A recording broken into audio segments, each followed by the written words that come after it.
So I've just taken receipt of a pair of custom made Magic5 goggles, and just wanted to show you what's in the box. So here we are. Oh, it's a very nice robust case and a nice zipper. And what's inside? Oh, so it's a nice little sticker, a guarantee to say that if they don't fit, even though they're custom made, then they will guarantee it and presumably make another pair for you if it doesn't.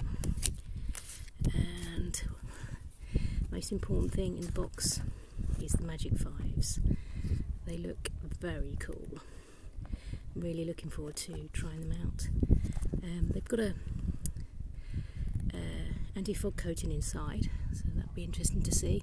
And you can see where the custom fit has happened with the 3D printer, where also inside is a holder, and on the back of it there's extra nose bridges, which is handy, so you can customize the custom fit by putting a new nose bridge in. That is a nice box, nice presentation, and overall a really nice experience with these guys. So I'm going to try them tomorrow in the sea and see how I get on.